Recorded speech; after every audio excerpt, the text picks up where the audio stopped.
आज 77वां गणतंत्र दिवस मनाया जा रहा है। मुख्यमंत्री डॉक्टर मोहन यादव अपने गृह नगर उज्जैन में कार्तिक मेले ग्राउंड पर तिरंगा फहरा चुके हैं।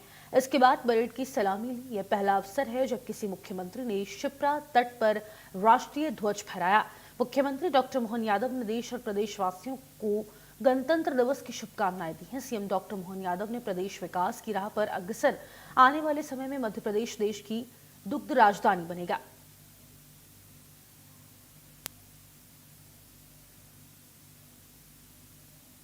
के 77वें गणतंत्र दिवस के मंगल अवसर पर मेरी अपनी ओर से हार्दिक शुभकामना, बहुत बहुत बधाई। आज राष्ट्र के जनगण मन में देशभक्ति और देश के लिए गर्व और भाव अलग प्रकार का एहसास हो रहा है जब सिंवत्सर 2028 का आगमन हो रहा है। ऐसे पावन पुनीत क्षिप्रा के किनारे आज यशस्वी प्रधानमंत्री के नेतृत्व में हमारी सरकार, मध्य प्रदेश सरकार कदम से कदम मिला करके विकास के कारवां के लिए लगातार आगे बढ़ रही है। आज संपूर्ण विश्व में भारत की गरिमा बढ़ रही है। इस पावन अवसर पर मैं भारत माता की आज़ादी के लिए हंसते हंसते सूली चढ़ने वाले अमर शहीदों के प्रति विनम्र श्रद्धांजलि अर्पित करता हूँ। यशस्वी प्रधानमंत्री श्रीमान नरेंद्र मोदी ने राष्ट्र का कुशलतापूर्वक नेतृत्व करते हुए पूरे विश्व में भारत की श्रेष्ठ छवि बनाई है। प्रधानमंत्री श्री मोदी जी ने गरीब, युवा, अन्नदाता और नारी के विकास के लिए आह्वान किया। मध्य प्रदेश सरकार संकल्पबद्ध होकर कार्य कर रही है। हमारे देश की अर्थव्यवस्था कृषि आधारित है। खेती और किसानी करने वाले भाइयों के जीवन में मुस्कान लाने के लिए हमारी सरकार कई प्रकार से प्रयास कर रही है। मध्य प्रदेश में वर्ष 2026 को किसान कल्याण वर्ष के रूप में मनाने का हमने निर्णय किया है। वर्ष 2002-03 में जहां कृषि और संबंध क्षेत्र का बजट मात्र 600 करोड़ रुपया था, जिससे बढ़कर 2024-25 में 27,000 करोड़ से अधिक का ये बजट करके हमने अपने किसानों के प्रति समृद्ध किसान समृद्ध प्रदेश की दिशा में प्रदेश में कृषि का विकास बहुआयामी मॉडल तय किया गया है, जिसमें 10 बहुआयामी गतिविधियों को शामिल किया गया है। किसानों को समृद्ध बनाने के लिए मुख्य फसलों के साथ उद्यानिकी फसलों को उत्पादन के लिए प्रोत्साहित किया जा रहा है। औद्यानिक फसलों का उत्पादन 344 लाख मीट्रिक टन से बढ़कर 425 लाख मीट्रिक टन हो गया है। मध्य प्रदेश टमाटर, धनिया, लहसुन, संतरा उत्पादन में प्रथम है। इसी प्रकार से पुष्प उत्पादन, सीताफल, प्याज, हरी मटर, नींबू और लाल मिर्च में भी प्रदेश अग्रणी है। हमारा प्रदेश आने वाले समय में देश की दुग्ध राजधानी बनेगा। पशुपालन का कार्य और किसानों और पशुपालकों के लिए भी लाभ का माध्यम बने, इसके लिए बहुआयामी प्रयास किए जा रहे हैं। निराश्रित गोवंश के व्यवस्थापन के लिए गौशालाओं के प्रति गाय अनुदान 20 रुपए के स्थान पर 40 रुपया प्रति गोमाता करने का हमारी सरकार ने निर्णय किया है। इस वित्त वर्ष में गौशालाओं के लिए बजट प्रावधान 250 से बढ़ा करके 505 करोड़ रुपया किया गया है। प्रदेश में लगभग 3000 गौशालाएं 5.5 लाख गौमाताओं की देखभाल का दायित्व निभा रही है। मछली उत्पादन के बेहतर प्रबंधन से प्रदेश को विशेष श्रेणी से उत्कृष्ट श्रेणी में आने का पुरस्कार मिला है। मत्स्य उत्पादन के क्षेत्र में हमारा प्रदेश आत्मनिर्भरता की ओर अग्रसर है और निजी क्षेत्र में भी भागीदारी बढ़ रही है। 1.5 लाख से अधिक मत्स्य पालकों को किसान क्रेडिट कार्ड दिए जा चुके हैं। प्रधानमंत्री मत्स्य संपदा क्षेत्र में भी हमारी सरकार लगातार अच्छा काम कर रही है। इसी कारण से तालाब निर्माण और मत्स्य बीज का उत्पादन के कार्य भी हुए हैं। जन विश्वास अधिनियम 2024-25 के माध्यम से अनेक कानूनों के प्रावधान सरल किए गए हैं और अनावश्यक नियमों को हटाया गया है। इससे उद्योगों को विकास के लिए नई दिशा मिली है। जब हमने 2025 उद्योग और रोजगार वर्ष मनाया, जिसके माध्यम से ग्लोबल इन्वेस्टर समिट में आए निवेश प्रस्तावों में 1/3 प्रस्ताव जमीन पे उतारे जा चुके हैं। अन्य देशों के उद्योगपति भी मध्य प्रदेश में उद्योग लगाने के लिए अब रुचि ले रहे हैं।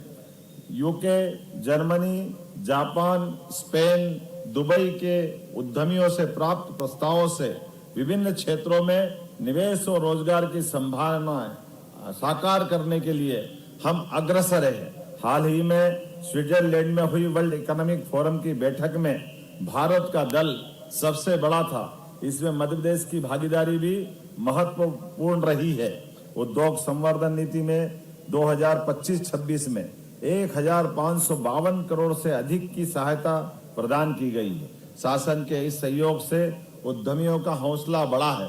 मध्य प्रदेश के उद्योग क्षेत्र में एक महत्वपूर्ण उपलब्धि धार में पीएम मित्र पार्क की आधारशिला रखे जाने से जुड़ी है। इसके लिए यशस्वी प्रधानमंत्री श्रीमान नरेंद्र मोदी जी ने अपने जन्म दिवस पर मध्य प्रदेश के अंदर 17 सितंबर को पधार कर स्वयं ये सौगात दी है। उद्योग और रोजगार को बढ़ावा देने के लिए कई महत्वपूर्ण कदम उठाए गए हैं। वर्ष 2025 में ऑनलाइन प्रक्रिया के माध्यम से 1092 औद्योगिक भूखंड उपलब्ध कराए गए हैं, जिसके आधार पर निवेशकों को पारदर्शी और सुव्यवस्था के आधार पर उद्योग के समग्र विकास के लिए 2025 में एमएसएमई नीति लागू की गई। स्टार्टअप नीति, कार्य योजना और औद्योगिक और भूमि आवंटन सभी चीजों को सिंगल विंडो सिस्टम के जरिए अब तक 2300 से अधिक औद्योगिक इकाइयों को 742 करोड़ से अधिक की सहायता प्रदान की गई है। वर्षों से लंबित निवेश प्रस्तावों का समाधान संभव हुआ है। मुख्यमंत्री उद्यम क्रांति योजना में हितग्राहियों को लगभग 500 करोड़ से अधिक का ऋण दिया गया है, जिससे स्वरोजगार और उद्यमिता को नई गति मिली है। मध्य प्रदेश में छोटे और मझोले उद्योगों की अपार संभावना है। यदि उद्यम सफल हो जाए तो साधारण से व्यक्ति को भी सक्षम बना देता है और उस क्षेत्र के विकास का नक्शा ही बदल जाता है। उद्योग हमारे लिए मंदिरों के समान है, जो रोजगार रूपी आशीर्वाद देते हैं। प्रधानमंत्री रोजगार सृजन के अंतर्गत ग्रामीण उद्योगों की 572 इकाइयों को बैंकों के माध्यम से राशि उपलब्ध कराई गई, जिससे 2560 शिल्पियों को रोजगार मिला है।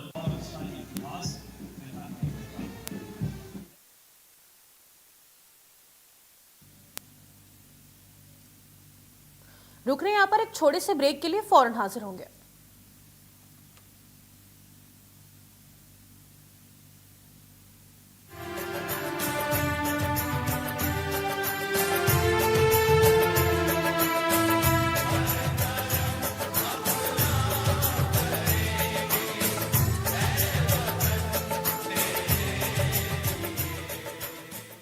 ग्राम पंचायत सिद्दीकगंज सरपंच महेंद्र काजले, सचिव जगदीश पाटीदार की ओर से समस्त देशवासियों को गणतंत्र दिवस की हार्दिक शुभकामनाएं।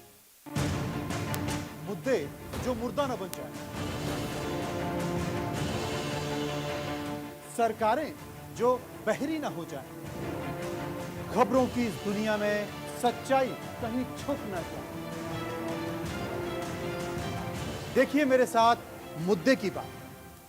ग्राम पंचायत बरखेड़ा सरपंच सादिक खान, सचिव बाबूलाल पेरवाल, रोजगार सहायक बन्ने खां की ओर से समस्त देशवासियों को गणतंत्र दिवस की हार्दिक शुभकामनाएं। अगर आप बनना चाहते हैं एंकर या फिर आप में है जुनून एक तेज तर्रार न्यूज रिपोर्टर बनने का, तो आप ज्वाइन करें ITV और इंडिया न्यूज एक्स का media school. ITV next media international school का कोर्स आपको मौका देता है देश के दिग्गज एंकर्स के साथ काम करने का। ITV next media international school में आप बेहद नजदीकी से देख पाएंगे किस ग्राम पंचायत जसमत सरपंच श्रीमती आशाबाई, दिलीप कुमार, सचिव नवल सिंह की ओर से समस्त देशवासियों को गणतंत्र दिवस की हार्दिक शुभकामनाएं। अगर आप बनना चाहते हैं एंकर या फिर आप में है जुनून एक तेज तर्रार न्यूज रिपोर्टर बनने का, तो आप ज्वाइन करें ITV और इंडिया न्यूज एक्स का media school.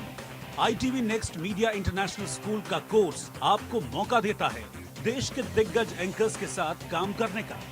ITV next media international school में आप बेहद नजदीकी से देख पाएंगे किस तरह से ITV नेटवर्क के दिग्गज पत्रकारों की टीम दिन रात खबरों पर काम करती है। इस कोर्स के दौरान आप सीखेंगे एंकरिंग की एक एक बारीकी उन एंकर्स के साथ जो देश को रखते हैं हर खबर से बाखबर। ITV next media international school का ये कोर्स आपके एंकरिंग स्किल्स को करेगा इतना सशक्त मजबूत, जिससे आप बनेंगे पत्रकारिता की दुनिया का वो चमकता चेहरा जो दुनिया देखेगी और पसंद करेगी। ग्राम पंचायत भौरा सरपंच हरिओम परमार, सचिव विनोद वर्मा की ओर से समस्त देशवासियों को गणतंत्र दिवस की हार्दिक शुभकामनाएं। अगर आप बनना चाहते हैं एंकर या फिर आप में है जुनून एक तेज तर्रार न्यूज रिपोर्टर बनने का, तो आप ज्वाइन करें ITV और इंडिया न्यूज एक्स का media school. ITV next media international school का कोर्स आपको मौका देता है देश के दिग्गज एंकर्स के साथ काम करने का। ITV next media international school में आप बेहद नजदीकी से देख पाएंगे किस तरह से ITV नेटवर्क के दिग्गज पत्रकारों की टीम दिन रात खबरों पर काम करती है। इस कोर्स के दौरान आप सीखेंगे एंकरिंग की एक एक बारीकी उन एंकर्स के साथ जो देश को रखते हैं हर खबर से बाखबर। ITV next media international school का ये कोर्स आपके एंकरिंग स्किल्स को करेगा इतना सशक्त मजबूत, जिससे आप बनेंगे पत्रकारिता की दुनिया का वो चमकता चेहरा जो दुनिया देखेगी